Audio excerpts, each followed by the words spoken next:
Ladies and gentlemen, what is up? Phly here. Welcome back to the channel. Today's video is going to be a little different from the normal me dominate every match in Tank RB and sometimes Phly Air RB. Today we're going to be talking about some things I've noticed that need to be changed in War Thunder to keep it new, keep it fresh, and to reward players for putting in the time and money into the game. So there's three things that we're going to talk about today. One is game modes.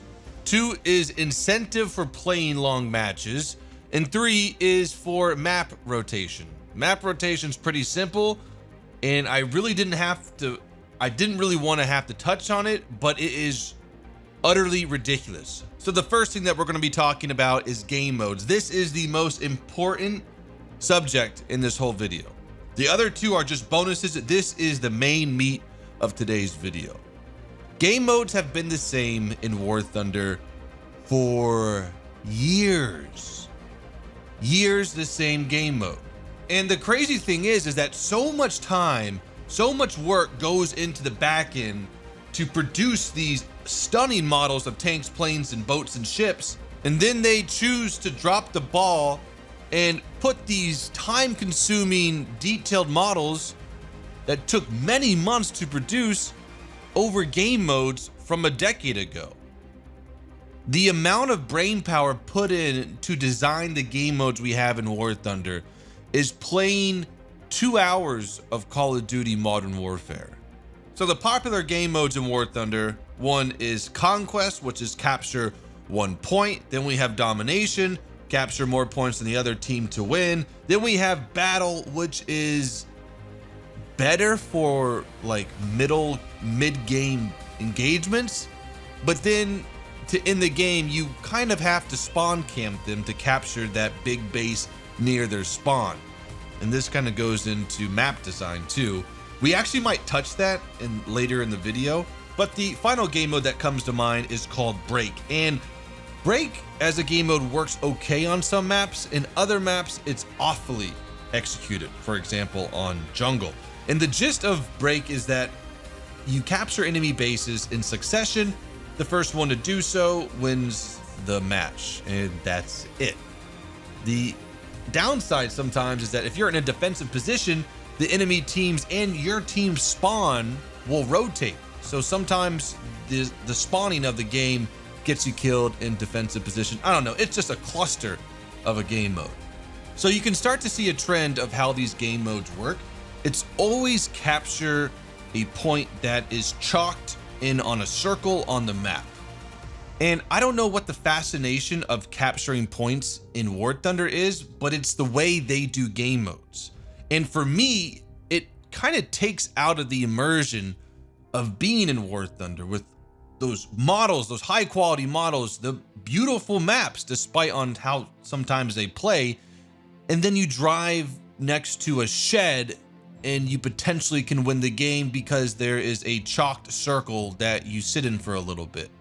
And with all that said, I understand why they use these game modes, why these game modes are their bread and butter. It's challenging to design a game mode around tanks that is intricate, because what tanks did is that they sat there and they shot stuff coming at them in a defense, or they broke through enemy lines and then they stopped at one point and waited for infantry to come up and, do all the interesting work, sabotage, stealing documents, all those game modes that we really can't have with tanks, because tanks are slow. Tanks are big heaps of metal that are really good at securing location. And in War Thunder, that's exactly what these game modes are, securing location. So it's not an easy feat. And what I wanted to do today is just to share two of my game mode ideas, and also in the comments below, share yours, because sometimes you might think your game mode's the stupidest thing or an idea for a game mode you have, but it's an absolute gem. And if we can get the community talking about new game modes, more the merrier. Maybe 9,999 game modes are absolutely stupid, but that one is perfect. Let me know in the comments below. So my first game mode that I want to propose is a rush base game mode from Battlefield. And to avoid copyright, we could call it in War Thunder Rush B Suka or something like that. But I think this game mode would be really nice in War Thunder because it can incorporate 2 different play styles in one game. So you can get your light tank, medium tank fix for flanking stuff out of the way, and then also be able to bring in your tank destroyers for when you're defending the map. So how it would work is that there'd be 2 games in one game of attack and 1 game of defense, vice versa, depends on what team you get RNG to first. And something that we would have to iron out is a join in progress at any stage during the battle to fill the ranks of those who left mid-game. And to keep players there would be a in-game reward. So just like if you leave a game early, you don't get the rewards that you would if you were to stay the whole Rush game. But it's like Rush, the defending team has a set number of tickets or SP that the team will chew through as they respond, and the enemies have unlimited spawns, but a time limit. And the exciting thing for me about this game mode is that as the attacking team pushes through, they get to harder and harder locations to attack. And with that, you also progress through the map. So we can experience many different areas of maps that we don't experience in normal conquest battle domination mode. And just like Rush, each time the enemies blow up an objective, capture an objective, your SP is reset for the next defense. So that one's pretty straightforward, pretty easy to understand. Let me know what you guys think about that in the comments below. The next one is a shot in the dark. This one I find interesting. Just for right now, we'll call it Heist. And Heist, in my imagination, is a game mode where there is one, air quotes, capture point, but instead of capturing that point and winning the game, that'd be super boring. Oh wait, there's already, okay.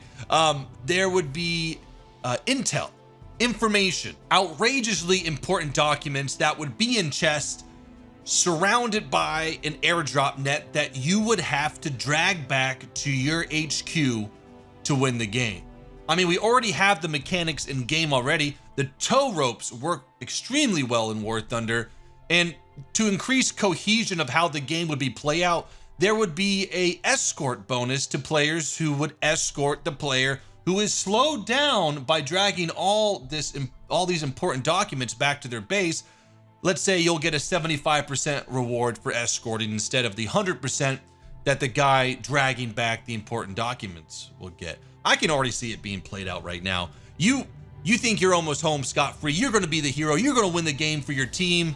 And all of a sudden, you hear the scream of the Jericho trumpets. Ju-87's dive bombing you guys. Everyone who is escorting you is trying to get out, get out of the escort bonus area. You are debating, should I hold on to this? This is worth a lot of RP for me. Or should I release or untow it, increase my speed, and potentially get away from the Stuka dive bomb? Or a PE-8 just comes by and blows all you guys up. It really could happen. But guys, let me know what you guys think of those game modes. Please share your game modes in the description below. We just gotta get something going on. The next thing I want to talk about has been plaguing the game for quite some time, and that's the incentive for staying in a game to see it through isn't there. With the way the game works now, it's more efficient if you get 3 kills in a cap, bail out, get rid of your SP by spawning into planes that you don't need or SPAA that you're not going to use, and hop into the next battle. That's the most efficient way to grind in RB. When you stay in a game full time and you get 10 kills, sure, you might get, 10,000 RP with a premium account and a premium tank that you used, but in 2 games you would have gotten, or in the span of that game, you would have been able to complete 2 or maybe even 3 games. Some games drag on for a long time where, excuse me, where you could have earned 16,000, 20,000 RP, depends on how your games go. It just doesn't make sense to me to create a game and then not reward those players for playing said game. It's almost like making dinner for someone and then taking away the food from the plate halfway through the game after they've done well, after they've had some food, and then just leave the plate there to where they can still technically have dinner, technically still play the game, but they earn no reward as much as they used to, or they don't get fulfilled by eating the food. Maybe that made sense, but that's kind of how I look at it. It's not fulfilling to play a game for 15, 20 minutes and then get no reward in return. This needs to change. Last, but absolutely nowhere near least, is map rotation. This one completely blows my mind of how it does so well at giving you the same map over and over and over again. I've had some nights that it was a map that I actually enjoyed playing, but it gave it to me so many times that I was like, oh my gosh, I'm so tired of going to C for the Great Migration to Charlie on Abandoned Factory. For me, it can be my favorite map, but if I play it over and over again, it's not my favorite map anymore. And as a game, you don't want to push your players away because of a simple map rotation. That seems like an easy fix. Now, I'm no game developer. I don't know how to code, but it seems like a simple fix, and I think they can fix that. And this is just what I think they're trying to prevent.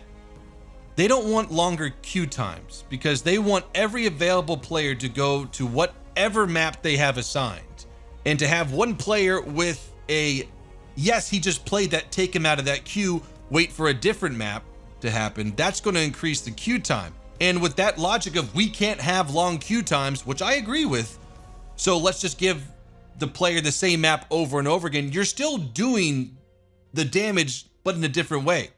Sure, he's getting games, he's getting into the action, but he's getting into the same battle over and over again, which will ultimately, in my opinion, drive a player away, just like long queue times. So I've been thinking of solutions for this, and my first one that I came across that does kind of defeat itself, but I just want to explain it to you guys, is that there would be a setting in the options, or an option in the settings. Oh my gosh, mind blown. But a player could check that and put on, let's say, advanced matchmaking that would actively find you a brand new map every game, but it would increase your queue time.